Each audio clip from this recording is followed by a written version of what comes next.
नमस्कार, मैं Dhiru Thakur, secretary DLSA Sirmaur at Nahan. आज अपने एक दोस्त के साथ गुफ्तगू करने जा रहा हूं और हम दोनों डिस्कस करेंगे rights of persons with disabilities act 2016। हाल ही में हमने देखा कि ओलंपिक से ज्यादा अचीवमेंट्स हमारे पैरा ओलंपिक्स में आए, लेकिन कहीं ना कहीं मीडिया थोड़ी सी बायस दिखी, यानी कि ये जो लड़ाई है वो माइंडसेट की है। तो मैं दिग्विजय से बात करना चाहूंगा और ये देखना चाहूंगा दिग्विजय कि कितने ज्यादा आपको आपके राइट्स की अवेयरनेस है। ठीक है, तो आप मुझे कुछ बताएं, कोई 5 राइट, कोई 5 राइट्स जो आपको अवेलेबल है। मेरे को पहले तो इतना पता ही था राइट ऑफ प्रोटेक्शन एक्ट जो भी डिसेबिलिटी एक्ट के बारे में, बट मुझे भी कुछ ऑर्थोपैथिक पता लगने थे इसके बारे में। पहला राइट मुझे पता लगा कि इसमें जो हमारा गवर्नमेंट जॉब का वो है क्राइटेरिया होता है, फिर ऐसा हम कहते हैं रिजर्वेशन, वो 3% से लेकर 4% पर हो जाए। दूसरा राइट एजुकेशन जो हमारे होते हैं एज फ्री ऑफ एजुकेशन, वो 6 ईयर टू 18 ईयर से। तीसरा राइट है कि स्पोर्ट्स के अलावा हमारी खुद को बोर्ड भी है जिसमें हमारे खुद की जो डिस्ट्रिक्ट है उसको ऑपरेट करेगा। एक्सीलेंट। और बाकी ये मेरे साथ में है सर, अगर मैं क्वेरी में आपसे पूछूं। बिल्कुल, most welcome. Yes, disability exam के अकॉर्डिंग टू हमारे एजुकेशन तो एजुकेशन मैं 1 मिनट पे रिक्वेस्ट करता हूँ, पास से फोकस करें ताकि वो पास से दिखे। हाँ, पूछो दिग्विजय। यस सर, कि 6 to 18 ईयर तक फ्री ऑफ एजुकेशन में बोला गया है एक्ट के तहत। एजुकेशन तो फ्री दिया गया है, बट आपने हमारे लिए फ्री ऑफ एक्सेस में ऐसे जॉब कुछ करा नहीं गवर्नमेंट ने, जिनसे हमें जो है घर बैठे हमें कोई जॉब है जिससे हमें एक तरह से मंथली इनकम मेरा 40 हो पाए। पहला क्वेश्चन मेरा ये है। दूसरा क्वेश्चन ये है कि 18 इयर्स के बाद अगर हमें ग्रेजुएशन करनी भी पड़ती है दिग्विजय वापस, तो उसके लिए घर बैठे ऐसा वर्क फ्रॉम होम ऐसा कितने सारे देते हैं। दिग्विजय, क्योंकि मेरा माइक्रोफोन ऑन था इसीलिए आपकी आवाज ठीक से नहीं आई। क्वेरी वापस पूछो, मैं माइक्रोफोन ऑफ कर रहा हूं और जब आपने क्वेरी कर लेनी तो आपने माइक्रोफोन अपना ऑफ रखना, ठीक है? तो आवाज क्लियर हो जाती है। अब आप पूछो। बिल्कुल सर, पहला क्वेश्चन ये है कि जब डिसेबिलिटी एक्ट 2016 ये कहता है कि आपको 6 से 18 साल के बीच में फ्री ऑफ एजुकेशन प्रोवाइड करी जाएगी, ये तो ठीक है, आप एजुकेशन में दे रहे हो, बट आपने एज अगर हम देखा जाए तो हमें चाहिए होती मंथली इनकम जब हम 18 इयर्स के अबव हो जाते हैं, क्योंकि 18 इयर्स के अबव कोई भी लड़का होता है या तो जोमेटो कोई नॉर्मल बॉय होता है, वो मंथली इनकम के लिए या तो अपनी जोमेटो की डिलीवरी करता है या तो कॉल सेंटर में चले जाता है। बट हमारे लिए क्या, हमें तो कोई जॉब मिलती भी नहीं है बाहर जाके, ना कोई हमें ऐसा 12th के बाद हमें कोई नौकरी देता है। तो इसलिए मैं चाहता हूँ कि सरकार ऐसा भी कोई प्रावधान बनाए, ऐसा भी कोई राइट बनाए जिसमें 18 इयर्स के बाद हमें वर्क फ्रॉम होम गवर्नमेंट की तरफ से मिला करे, जिसमें अगर आप 6,000 या 5,000 पे अगर हम मंथली देते हो तो that was be much needed for it. हम उसके लिए अपना घर का खुद का जैसा एक करे थे पॉकेट मनी, वो तो हमारे कम से कम मिल जाए हमें, ताकि अपनी बेसिक नीड्स भी सॉल्व कर सकें। और दूसरा कि कहता है हमें रिजर्वेशन मिलता है कि 3 to 4%, जैसा मैंने बताया गवर्नमेंट जॉब में 3 to 4% रिजर्वेशन मिलता है। कोई भी गवर्नमेंट जॉब हो, चाहे यूपीएससी के एग्जाम हो, उसमें भी हमें पहले नॉर्मल पर्सन को 7 चांस मिलते, हमें मिलते 9 चांसेस। ठीक है, आप चांस दे रहे वेल एंड गुड, उसमें कोई दिक्कत नहीं है, बट मेरे को लगता है कि अगर आप चांस ज्यादा, अगर आप ह्यूमन डेवलपमेंट के ऊपर बात करें कि उस बच्चे को प्रोडक्टिविटी कैसे इंक्रीज करें, उसकी नॉलेज कैसे इंक्रीज करी जाए। फॉर एग्जाम्पल कई सारे एनजीओ जो फ्री ऑफ यूपीएससी देते हैं, हमें ट्रेनिंग देते हैं सिर्फ हैंडीकैप चाइल्ड को कि आप हाँ अगर आपको पढ़ना है तो यूपीएससी में आप अपना फॉर्म भेजिए, अपना क्राइटेरिया भरिए कि हमें ये है, और आपकी 12th की मार्कशीट पे बेस पे आपको फ्री ऑफ स्कॉलरशिप मिल जाती है यूपीएससी। बट गवर्नमेंट की तरफ से ऐसे फ्री ऑफ स्कॉलरशिप मेरे को आज तक देखने को नहीं मिली, और शायद ही मेरे जैसे किसी बच्चे को देखने को मिली होगी। तो सर ये मेरे 2 डाउट हैं। ठीक है, तो आपने देखा कि दिग्विजय बहुत ही अवेयर बच्चा है और ये आईएएस के एस्पिरेंट बनना चाहते हैं।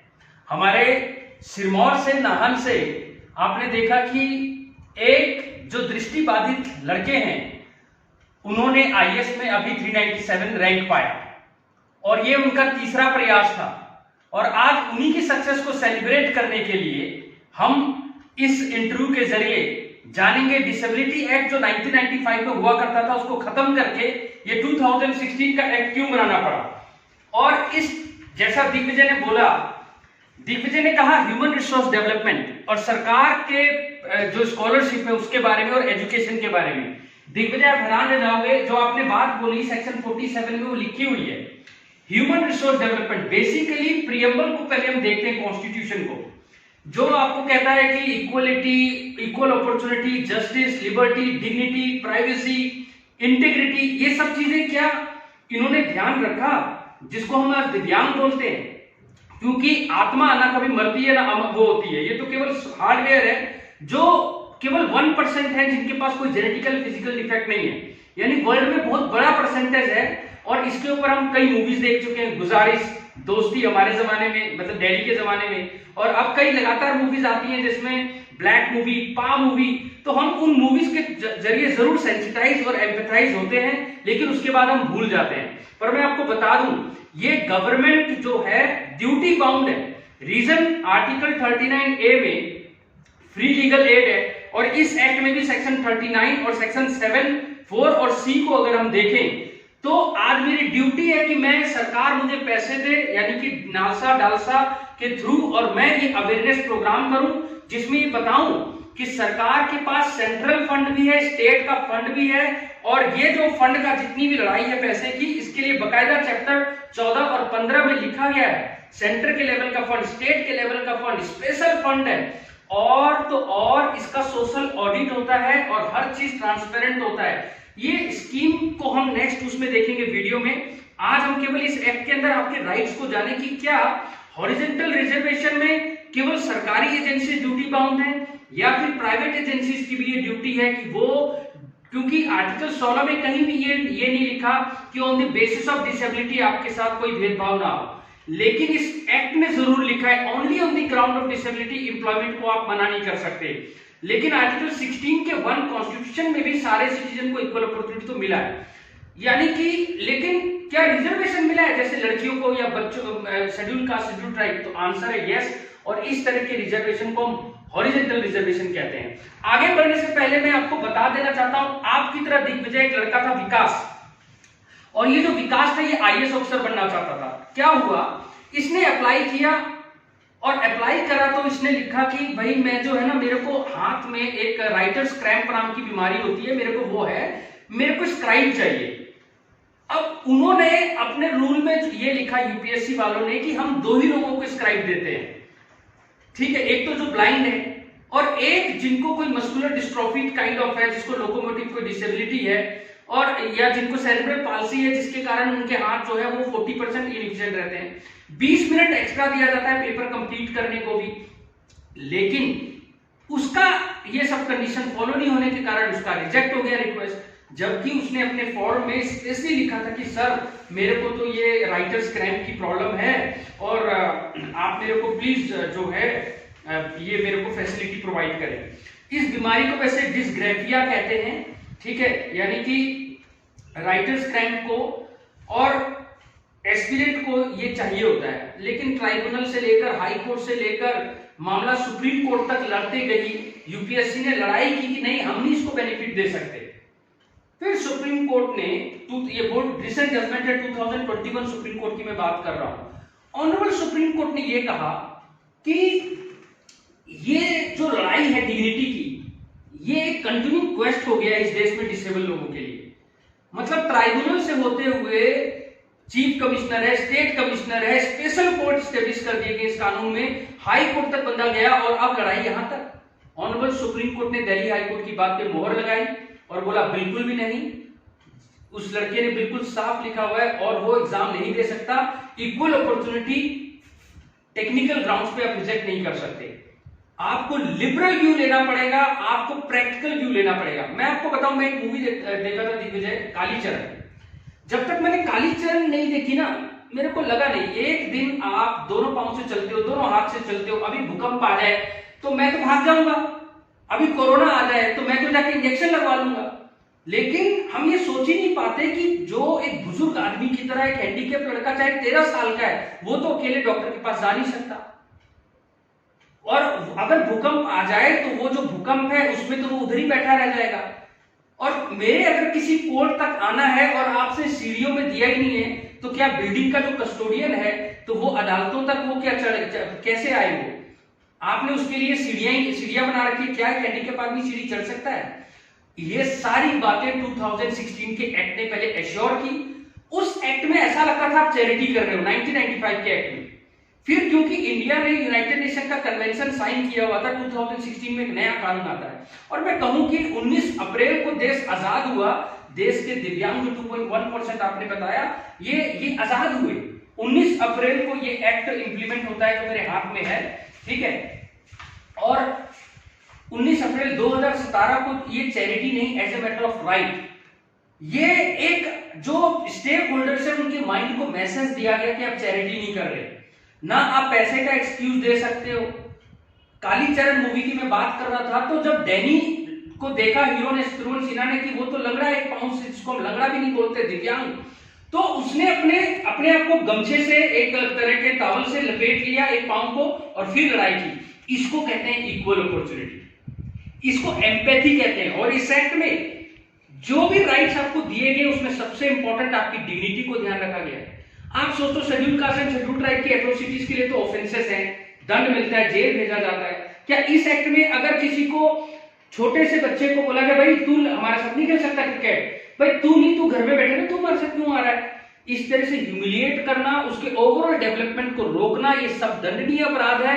ये एट्रोसिटी SC एक्ट में कवर नहीं होता, डिसेबिलिटी एक्ट में कवर होता है। और इसमें जो वर्ड है ये राइट्स, ताकि एक मैसेज दिया गया कि आप एहसान नहीं कर रहे, राइट है। और राइट का मतलब है कि वो इन्फोर्सिएबल। और इसके लिए चीफ कमिश्नर, स्टेट कमिश्नर, मैं बताऊं इतने बड़े एक्ट में एक भी वायलेशन आती है और समझ नहीं आता ना कि इसका दंड क्या है, तो इन्होंने ऑफेंसेस का एक अलग चैप्टर बनाया है।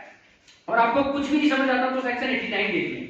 और 89 में अगर आप सोचो कि सर 200-300 रुपया होगा, इससे क्या फर्क पड़ता है, नहीं, सेक्शन 89 में लिखा है जो कहीं भी फॉल नहीं कर रहा और इस एक्ट की वायलेशन है, तो फिर आप उसको 10,000 रुपये पहली बार के लिए, पर बंदे ठीक है, चाहे वो पब्लिक सर्वेंट है, चाहे वो कोई भी, वो ठीक है। जैसे आपने जोमेटो का एग्जांपल दिया, तो मैं आपको बता दूं 50,000 सब्सिक्वेंट ऑफेंस के लिए और 5 लाख तक का दंड, ताकि हम माइंड को मैसेज दे सकें जब फाइनेंशियल चोट पड़ती है किसी को, तब वो पार्टिसिपेट करवाना शुरू करता है। तो मैं आपको बता दूं, अब हम बारी बारी चलते हैं, नेक्स्ट उसमें आपकी क्वेरी लेते हैं, और उसके बाद पहले मैं आपकी क्वेरी को सेटिस्फाई कर दूं। अभी एक मूवी आ रही है, आपको पता है, आमिर खान की चड्डा वाली, ये फॉरेस्ट गंप पे बेस्ड है मूवी। और अगर आप, बहुत अच्छी मूवी बनी है, बर्फी मूवी है, खामोशी है, गुजारिश है, दोस्ती है, सदमा मूवी है, और इन सबसे बेहतरीन मूवी तारे जमीन पर। इस एक्ट में आप प्रोविजंस में देखोगे तारे जमीन पर की बात कही गई है, यानी नॉर्मल टीचर नहीं, एक चीफ कमिश्नर अपॉइंट कर दिया। मान लो मेरे को सरकार ने चीफ कमिश्नर अपॉइंट कर दिया, भाई मैं कभी शत्रुघ्न सिन्हा की तरह मेरे में एम्पैथी नहीं है, मैंने कभी पार्टिसिपेट नहीं किया कि यार अगर मेरे पाँव नहीं हो तो मैं कैसा रहूंगा, मैं आंख बंद करके पूरे दिन कमरे में टहलूं तो मुझे कैसा फील होगा, तो मैं क्या एक अच्छा चीफ कमिश्नर बनूंगा?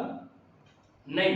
सेंट्रल गवर्नमेंट ने इसका आंसर दिया कि चीफ कमिश्नर अगर बनाया जाएगा तो 2 बनाए जाएंगे जिसमें एक डिसेबल हो। और स्टेट में ऐसा नहीं है, लेकिन स्टेट में ये बोल दिया कि अगर हम स्टेट कमिश्नर बनाएंगे तो स्पेशल नॉलेज होनी चाहिए। ये नहीं आपने MA BA IAS क्लियर कर लिया और आपको स्टेट का कमिश्नर बना दिया, नो, आपको एम्पैथी जनरेट करनी पड़ेगी। मैं एक एग्जांपल लेना चाहूंगा ऑनरेबल जस्टिस आनंद वेंकटेश का। दिव्यांग, आप हैरान रह जाओगे जुडिशरी कितनी सेंसिटिव हो चुकी है। उनके पास 2 लड़कियों का लव अफेयर आ गया और उसमें माँ बाप बिल्कुल झगड़ रहे हैं कि लड़कियों की शादी कैसे हो जाएगी, हमारे कस्टम, हमारे कल्चर। ऑनरेबल हाई कोर्ट ने ये सोचा थ्रू ऑनरेबल जस्टिस आनंद वेंकटेश, मद्रास हाई कोर्ट, कि मेरी अगर 2 बेटियां हों तो मैं भी बायस हूं, उनकी शादियों में तो मैं भी, दूसरों को मतलब कहते हैं एडवाइस देना बहुत आसान है, आप वकील बन जाते हैं और अपने केस में आप जज बन जाते हैं। ऑनरेबल जस्टिस आनंद वेंकटेश जी ने पहले अपने आप को क्लिनिकल साइकोलॉजिस्ट को सुपुर्द किया और मामला एडजर्न कर दिया। और क्लिनिकल साइकोलॉजिस्ट और साइकियाट्रिस्ट की टीम ने ये, साइकोलॉजिस्ट की टीम ने ये बताया कि आप बायस हैं, आप स्टीरियोटाइप थिंकिंग हम सब में बायसनेस है, चाहे वो कोई भी चीज हो, चाहे वो डिसेबिलिटी हो, चाहे वो दिव्यांग हो, ये एक मेंटल बायस है जो दिखता है कि जब सुमित अंतिल कुछ जीतता है और नीरज चोपड़ा, तो नीरज चोपड़ा को रातों रात हीरो बना दिया जाता है और बाकियों को कुछ मीडिया बहुत दिखाती है। अभी पैरा ओलंपिक्स के क्रिकेट में हम लगातार वर्ल्ड चैंपियन बन जाए, कोई क्रिकेट वाला नहीं दिखाएगा कि हम लगातार वर्ल्ड चैंपियन है। वो चाहे लड़कियों का कल इस ऑस्ट्रेलिया से हम जीतता हुआ मैच हार गए, ऑस्ट्रेलिया के साथ हम जीतते जीतते मैच हार गए, मगर उसका कोई न्यूज नहीं आएगा। लेकिन कल बहुत अच्छी शुरुआत के बावजूद विराट कोहली की टीम हार गई, ये मीडिया में छाया रहेगा। ऑनरेबल जस्टिस आनंद वेंकटेश ने माना कि ये जो लड़ाई है माइंड की, उन्होंने मैटर को पोस्टपोन किया, अपना पहले एक खुद ही अपने आप को अंडरगोन करवाया, सारे क्लिनिकल साइकोलॉजिस्ट के टेस्ट पास किए और उनके फेवर में एक रिपोर्ट आया कि अब आप बायस फ्री। फिर उन्होंने मैटर हैंडल किया। वो चाहे निगोशिएट नहीं कर पाए, माँ बाप को मना नहीं पाए, मैटर सेटल नहीं हुआ, उसके बावजूद जो मेथोडोलॉजी थी ये इंस्पिरेशनल है। आज वक्त आ गया है ऑनरेबल जस्टिस आनंद वेंकटेश की तरह, या तारे जमीन पर के आमिर खान की तरह, या ब्लैक मूवी के अमिताभ बच्चन की तरह 360 डिग्री एंगल से, होलिस्टिक एंगल से हर बच्चे के अंदर उसमें क्या प्रतिभा छिपी है। आर्टिकल 51 का जे पता है दिव्यांग क्या बोलते हैं? दिव्यांग हमारा सोल है, जिसमें एम्पैथी नहीं है, अंडरस्टैंडिंग नहीं है, कंपैशन नहीं है, क्योंकि आर्टिकल 51A का एक्ट बोलता है compassion for all living creatures. आप उस देश में हो दिग्विजय जिस देश में जानवरों के भी 5 फंडामेंटल राइट जलियाकट्टू केस में, नागार्जुन केस में अपहोल्ड किए गए, जिस देश में जानवरों के फंडामेंटल राइट अपहोल्ड किए गए हो, वहां बता मैं देना चाहता हूं कि अगर किसी भी पब्लिक सर्वेंट, ठीक है, आप कंप्लेंट दर्ज करवाते हो कि उसके माइंडसेट में प्रॉब्लम है, 10,000 से 50,000 से 5 लाख तक का दंड सेक्शन 89 में, वो जरूर स्टेट गवर्नमेंट की सैंक्शन चाहिए ताकि कोई गलत तरीके से ना फंसाए, लेकिन दंड है। ये एक्ट इतना वाइड है, मैं आपको बताने के लिए ये बता देना चाहूं, जो आप धरती पे सोच सकते हो। जैसे कृष्ण भगवान द्रौपदी के लिए है तो डोमेस्टिक वायलेंस एक्ट है, इसी तरीके से अगर कुब्जा के लिए विष्णु भगवान या कृष्ण भगवान है तो वो एक्ट है rights of persons with disabilities act. जिस तरह साबरीमाला के लिए राम भगवान है, SC ST एक्ट। इस देश में एक्ट की कमी नहीं है, यूज भी है, एब्यूज भी है, लेकिन एब्यूज अगर कोई करता है, कोई बेंचमार्क डिसेबिलिटी का नकली सर्टिफिकेट बना के जो बेनिफिट मिलना चाहिए दिव्यांग को वो ले लेता है, तो उसके लिए भी दंड है। उसके लिए भी चैप्टर अगर आप देखें तो बकायदा उसके लिए दंड का प्रावधान है, ताकि वो बेनिफिट्स कोई और ना ले जाए। आज जो मैं ये प्रोग्राम कर रहा हूं सेक्शन 39 में, section 74C of the act में, मेरी ड्यूटी है कि मैं अवेयरनेस करूं। अब मैं आपके क्वेश्चंस लूंगा, तो ब्रेक में केवल 1 सेकंड का ब्रेक में।